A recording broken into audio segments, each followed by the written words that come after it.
And now our top story, an historic day for tax reform. President Trump will travel to Indiana later today with Democratic Senator Joe Donnelly after the White House unveils its plan. We want to bring in right now former presidential candidate, Texas Senator Ted Cruz. And Senator Cruz, it is wonderful to have you on the program this morning. Maria, good morning. Good to be with you. Thanks so much for joining us.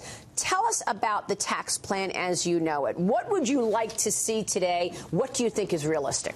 Well, we're going to find out details later today, but some of the early details are encouraging. I think the principles that should govern tax reform are growth, fairness, and simplicity.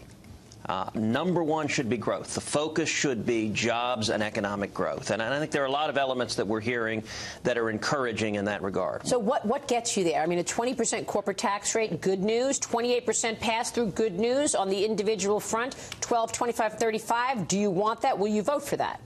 Look, I'd like to see those rates lower. I'd like to see one simple flat tax. That's what I campaigned on, as you know, in the presidential race. It's what I have encouraged my colleagues to go. If we don't end up having the votes now to go there, going from 7 rates to 3 is a positive step. Going from 3 to 2 is even better. Going from 2 to 1 is even better. I think simplicity and it being low is important. I also think for individuals, being able to fill out your taxes on a postcard has a powerful, powerful impact of simplicity. We spend about 9 billion hours a year in tax compliance. That's an easy save.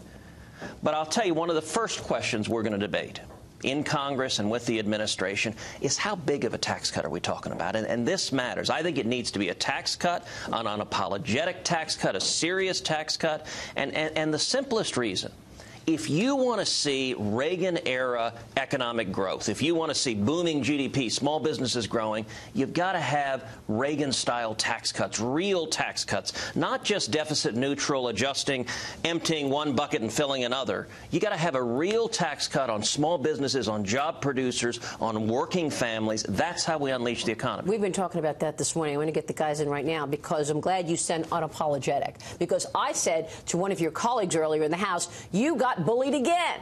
You keep getting bullied by the left. We knew today the big headline from the left would be this is a tax cut for the rich. And yet, now, when we thought the highest rate would be 35%, now there's this buzz in the air about a millionaire's tax, which would take the highest earners up to 39%. Will you vote no on that? Look, we're going to have extensive negotiations. We're not close to this passing. It's going to take at least a couple of months to hash it out and try to get to consensus. I believe we will get it done. I think we've got to get it done. But it's going to take some time. This is being unveiled right now. This is one proposal. In the Senate, as you know, we've got a very narrow majority, 52 Republicans. We got to get at least 50 to support it. And so there's going to be a lot of give and take.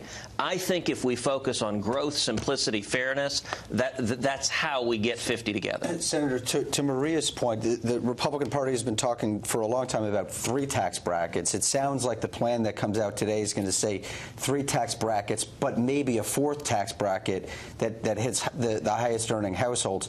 Can you get behind a tax plan with 4 brackets instead of 3? Look, I'm not going to engage in sort of debating hypotheticals, and during the whole course of this, there's going to be all sorts of proposals, and I think it's a bad idea for anyone to begin by drawing lines in the sand and saying, I won't support tax reform unless X, Y, Z. Whatever passes at the end of the day, it's going to be less than 100% of what everyone wants. That's just the nature of particularly a very narrow majority.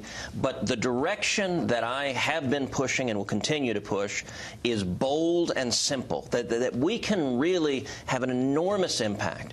Let me give you an example. One of the most pro-growth reforms that can be included in tax reform is immediate expensing of capital expenditures. When businesses spend money, when a farmer spends money to buy a tractor, he can expense that immediately instead of depreciating it over years. This is a huge idea. It's a massive idea. When a steel factory opens up a new factory, builds a new factory, or a plastics factory buys new equipment to hire new workers, immediately expensing is an enormous incentive for dollars spent here to create heavy manufacturing jobs, to create jobs, the kind of blue-collar jobs that have been the backbone of the American economy for decades. That's a big deal.